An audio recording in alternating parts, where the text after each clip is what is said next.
Probably one of the most famous things that Aristotle, who wrote about everything, ever said was in relation to human beings and politics.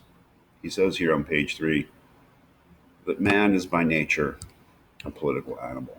And what does that mean? It could be easily misunderstood. You have to think about that word political and where it comes from. It comes from the word polis, which is the word that's translated in the first line as state. I usually think of the polis as the political community. Polis really just means city, as in metropolitan or words like that. The city. So in that sense, Philadelphia is a polis, but it certainly isn't, because the idea of the polis, or the Greek city-state, is that it is a self-governing political community. So Philadelphia is a municipality within the state of Pennsylvania, which is a state within the nation of the United States of America. Whereas a polis or city like Athens or Thebes or Sparta was a self governing, independent nation state. So that's the basic meaning of polis. And to say that human beings are political animals is to say that by nature, as he says, they're meant to live in such communities. That is, they're living in a nation or state or city state or political community. That is, political community is one governed by laws and has official institutions and things like that. That is a natural part. That is a natural outgrowth of human nature, that we're meant to live in such communities by nature, just as much as we're meant to do anything else by nature. It is, the political community is not an artificial thing. That's what he says just before. He says, hence it is evident that the state is a creation of nature. And as the human beings living in political communities aren't leaving the state of nature, as later more modern thinkers would have said, that living in a state is part of their nature. It's a natural outgrowth. He tries to establish this by tracing the origin of the state from human nature itself. That's why in part 2 he says, he who thus considers things in their first growth and origin will obtain the clearest view of them. In the first place, there must be a union of those who cannot exist without each other, namely of male and female. So he regards the male female relationship as completely natural, as natural as any other animal's natural life.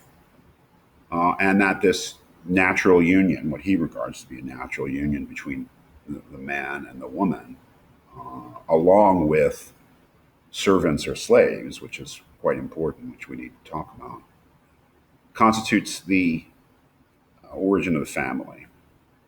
Now, there's another word that might be a little bit different in the way that it's being used here.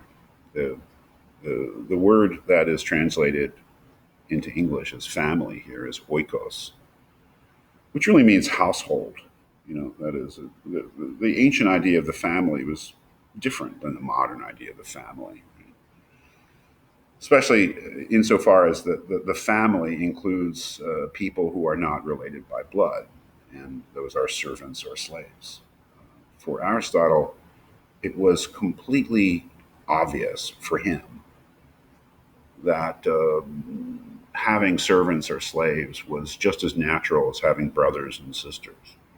It's a different way of thinking, and that the family or household or oikos was composed not only of the husband and wife and the children and other blood related individuals, but also of servants and slaves. That this was a natural unit of society, of human life, natural family unit.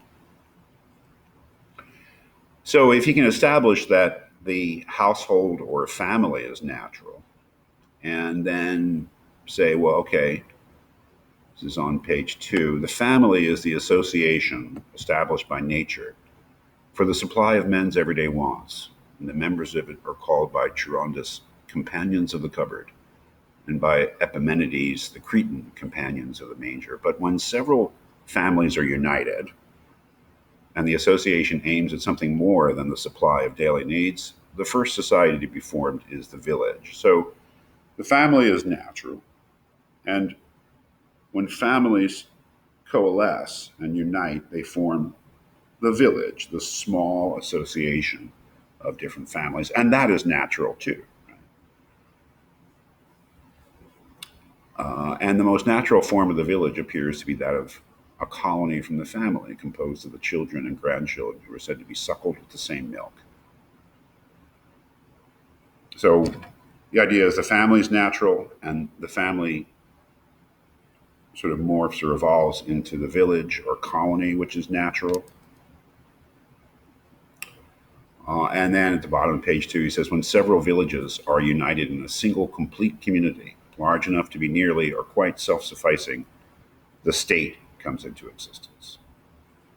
So if the family is natural and the village is the natural outgrowth of the family, then the village is natural. And if the village is natural and the city or state, political community, is the natural outgrowth of the village, then the state or political community is natural. It's all part, it's a natural outgrowth of human nature. The argument is that human beings were meant to live in political communities. And what does that mean? Political communities with some sort of common laws, with some sort of institutions. And why, really? Um, I think that this is a very important line right here on the bottom of page 2, when he's tracing the last development. The first one is the outgrowth of the family into the village, and then the village into the city. He says, when several villages are united in a single complete community, large enough to be nearly or quite self sufficing, the state comes into existence, originating in the bare needs of life and continuing in existence for the sake of a good life. That's very, very important. Human beings, they coalesce into families and villages to meet their basic needs, the bare needs of life. They coalesce into cities and nations and states not to meet the bare needs of life, he says, but for the sake of a good life. That is, a life, a political life, a life led amongst other human beings, but not just members of your family or household or the small village.